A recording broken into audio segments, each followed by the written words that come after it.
Assalamualaikum warahmatullahi wabarakatuh.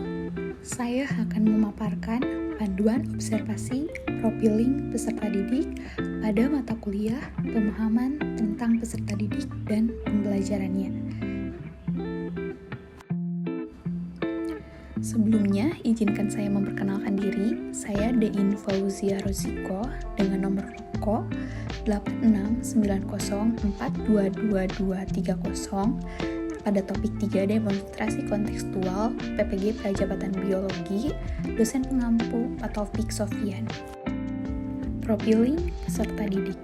Pendidik sangat dianjurkan untuk dapat membuat profil dari peserta didiknya sesuai dengan tujuan pembelajaran di kelas. Karakter peserta didik diartikan sebagai ciri, tabiat, watak, dan kebiasaan yang dimiliki oleh seseorang yang sifatnya relatif tetap.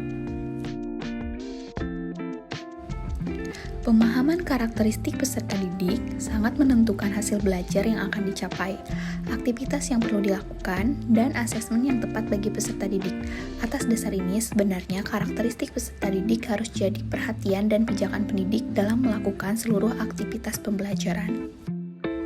Terdapat 12 aspek observasi profiling peserta didik, yaitu etnik, kultural, status sosial, minat, perkembangan kognitif, kemampuan awal, gaya belajar, motivasi, perkembangan emosi, perkembangan sosial, perkembangan moral, dan perkembangan motorik. Etnik. Pendidik dalam melakukan proses pembelajaran perlu memperhatikan jenis etnik apa saja yang terdapat dalam kelasnya. Data tentang keberagaman etnik di kelasnya menjadi informasi yang sangat berharga bagi pendidik dalam menyelenggarakan proses pembelajaran.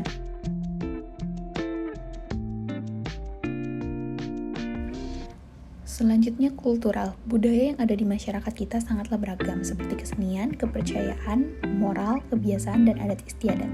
Peserta didik yang kita hadapi mungkin berasal dari berbagai daerah yang memiliki budaya yang berbeda. Implikasi dari aspek kultural dalam proses pembelajaran ini, pendidik dapat menerapkan pendidikan multikultural. Status sosial. Peserta didik dengan bervariasi status ekonomi dan sosialnya menyatu untuk saling berinteraksi dan saling melakukan proses pembelajaran. Namun, tidak dipungkiri, kadang dijumpai status sosial ekonomi yang menghambat peserta didik dalam pembelajaran. Berikut adalah pedoman observasi terhadap etnik, kultural, dan status sosial yang di dalamnya menanyakan tentang etnik dari Sunda, Jawa atau lainnya, kemudian bahasa yang digunakan dan agama, serta status sosial keluarga. Minat. Minat peserta didik memegang peran yang sangat penting sehingga perlu untuk terus ditumbuh kembangkan sesuai yang dimiliki seorang peserta didik. Indikator minat meliputi perasaan senang, ketertarikan peserta didik, perhatian dalam belajar, keterlibatan siswa dalam kegiatan pembelajaran, manfaat dan fungsi mata pelajaran. Motivasi belajar yang tinggi dari peserta didik akan tampak dari ketekunannya dalam belajar yang tidak mudah patah untuk mencapai keberhasilan meskipun banyak rintangan yang dihadapi.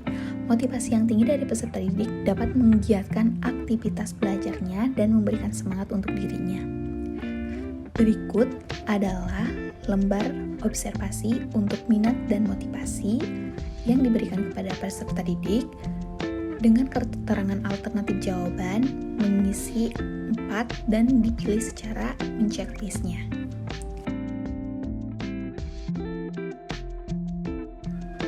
Perkembangan kognitif. Tingkat perkembangan kognitif yang dimiliki peserta didik akan mempengaruhi guru dalam memilih dan menggunakan pendekatan pembelajaran, metode, media, dan jenis evaluasi. Karena seorang pendidik akan memberikan pembelajaran yang berbeda pada setiap jenjang pendidikan. Berikut adalah lembar panduan observasi terhadap perkembangan kognitif di mana siswa harus mengisi dengan cara menceklis pada sangat setuju, setuju atau tidak setuju, dan sangat tidak setuju sesuai dengan karakteristiknya masing-masing. Kemampuan awal, pengetahuan dan keterampilan yang harus dimiliki terlebih dahulu, maksudnya adalah pengetahuan atau keterampilan yang lebih rendah dari apa yang akan dipelajari. Cara untuk mengetahui kemampuan awal peserta didik dilakukan melalui tes, yaitu pretest. Melalui wawancara dan tes, maka kemampuan awal peserta didik dapat diketahui. Berikut adalah lembar observasi untuk mengetahui kemampuan awal yang merupakan pertanyaan-pertanyaan dari soal biologi yang akan diampu oleh peserta didik dalam pembelajaran.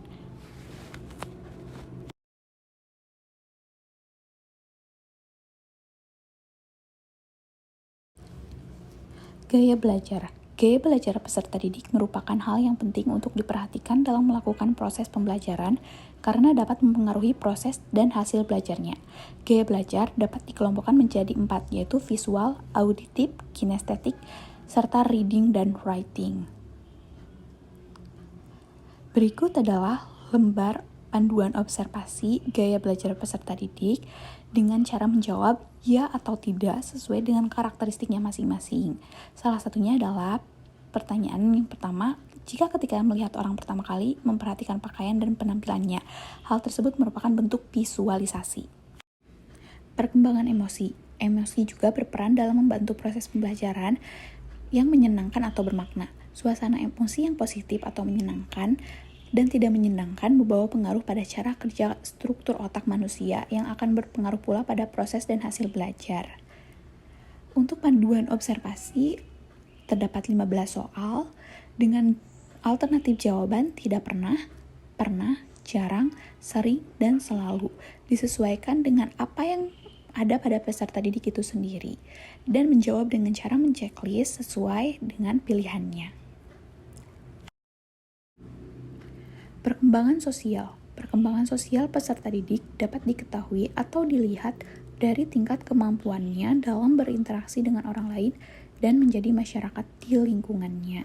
Sebagai pendidik, hal ini harus diperhatikan agar peserta didik berguna di lingkungan masyarakat. Berikut adalah lembar observasi yang terdiri dari 15 soal dengan alternatif jawaban tidak pernah, pernah, jarang, sering, dan selalu. Peserta didik mengisi dengan cara menceklis apa yang sesuai dengan karakteristiknya. Perkembangan moral.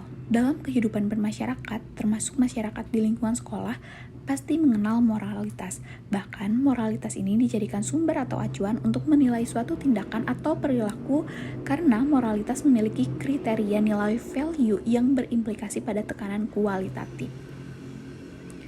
Berikut adalah panduan observasi pada perkembangan moral yang terdiri dari 15 soal dengan alternatif jawaban tidak pernah, pernah, jarang, sering, dan selalu. Peserta didik mengisi dengan cara menceklis apa yang sesuai dengan kriteria masing-masing peserta didik. Perkembangan motorik. Dilihat dari motorik kasar, yaitu gerakan tubuh yang menggunakan otot-otot besar atau sebagian anggota tubuh yang dipengaruhi oleh kematangan anak itu sendiri. Dan pada motorik halus, gerakan yang menggunakan otot halus atau sebagian anggota tubuh tertentu yang dipengaruhi dalam berlatih. Berikut adalah panduan observasi pada perkembangan motorik, terdiri dari 4 soal dengan panduan jawaban ya atau tidak sesuai dengan karakteristik peserta didik itu sendiri. Sekian pemaparan dari saya. Wassalamualaikum warahmatullahi wabarakatuh.